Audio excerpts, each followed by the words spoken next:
Chapter number 11 heat, इसकी derivation करेंगे। First derivation है फॉर लीनियर थर्मल एक्सपेंशन।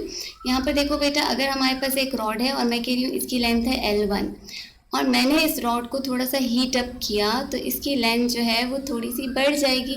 यहाँ से ये ओरिजिनल लेंथ थी इसकी और इतना इसमें चेंज इन लेंथ आया। अब इसकी नई लेंथ है L2 और ये जो चेंज आया इसकी लेंथ में उसको हम ले लेते हैं बाय डेल्टा L। डेल्टा हमें शो करता है change in length. Change in length is equal to delta L। L1 इसका जिस टेम्परेचर पे था उसको हम कहते थे T1। फर्स्ट को T1 पे या रूम टेम्परेचर पे इसकी लेंथ थी L1 और जब हमने इसको नया टेम्परेचर दिया T2 तो इसकी जो लेंथ है वो चेंज हो गई फ्रॉम L1 टू L2। अगर हम एक्सपेरिमेंटली देखें तो हमें पता चलेगा कि जो चेंज है लेंथ की वो डायरेक्टली प्रोपोर्शनल है टू ओरिजिनल लेंथ। यानी ओरिजिनल लेंथ जितना लंबा रॉड होगा हीट करने पे उसमें चेंज ऑफ लेंथ भी उतनी ज़्यादा आएगी। छोटे एरिया को जब आप हीट करेंगे तो उसमें थोड़ी चेंज इन लेंथ आएगी, लेकिन जब आप लंबे रॉड को हीट करोगे तो उसमें ज़्यादा चेंज इन लेंथ आएगी। इसका मतलब है कि जो चेंज इन लेंथ है या डेल्टा L है वो डायरेक्टली प्रोपोर्शनल होता है टू ओरिजिनल लेंथ। दूसरी चीज़ जो हमें एक्सपेरिमेंटली पता चलती है वो ये पता चलती है कि change in length is directly proportional to change in temperature. जितना आप टेम्परेचर चेंज करोगे उतनी ज़्यादा लेंथ बढ़ेगी या कम होगी। कम टेम्परेचर चेंज करोगे कम लेंथ बढ़ेगी, ज़्यादा टेम्परेचर चेंज करोगे तो ज़्यादा लेंथ बढ़ेगी, ज़्यादा आप हीट दोगे तो ज़्यादा लेंथ बढ़ेगी। इसलिए जो चेंज इन लेंथ है वो दो चीज़ों पे डिपेंड कर रही है।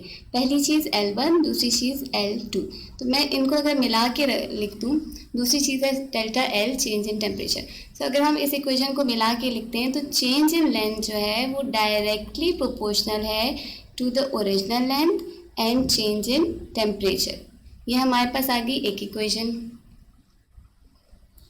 अगर मैं ये साइन ऑफ प्रोपोर्शनैलिटी हटाना चाहूँ तो मुझे कांस्टेंट लगाना पड़ेगा। सो कांस्टेंट यहाँ पर कौन सा हम लगाएंगे? Alpha. Alpha means coefficient of linear expansion, alpha L1 delta T। ये जो अल्फा है ये डिपेंड करता है on the nature of the material. आप लोगों की बुक में एक लिस्ट दी होगी, एल्यूमिनियम, आयरन, जिंक, कॉपर, बहुत सारे मेटल्स की लिस्ट है। हर मेटल के लिए coefficient of linear expansion change होता है और ये डिपेंड करता है on the nature of the material. Delta L is equal to alpha L1 delta T। यहाँ पर यह है coefficient of linear expansion.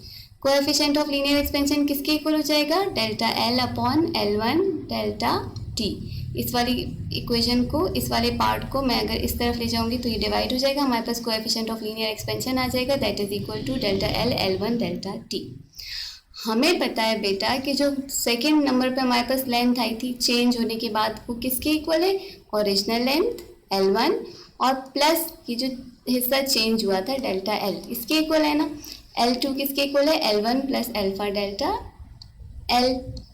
L2 is equal to L1 plus delta L। L2 is equal to L1 और delta L किसके equal है? हमने यहाँ पर ड्राइव किया, delta L is equal to alpha L1 delta T। Clear हो गया? अगर मैं इसको मल्टीप्लाई करती हूँ तो मेरे पास क्या इक्वेशन आ जाएगी? L2 is equal to alpha 1 L1 delta T।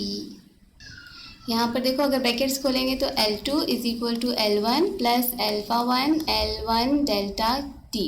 अगर मैं यहाँ से L1 को कॉमन ले लेती हूँ तो इक्वेशन किस तरह से बन जाएगी? L1 इस यहाँ पर हमने कॉमन ले लिया, ये वाला L1 हमने बाहर निकाल दिया था, इस L1 की जगह हमारे पास आ जाएगा 1 प्लस अल्फा डेल्टा T। ये है equation for linear thermal equation. ये आपने ड्राइव कर दी, L2 is equal to L1 1 plus alpha delta T। This is the equation for linear thermal expansion. बेटा लीनियर थर्मल एक्सपेंशन आप लोगों ने देखा, उसकी इक्वेशन हमारे पास क्या थी? L2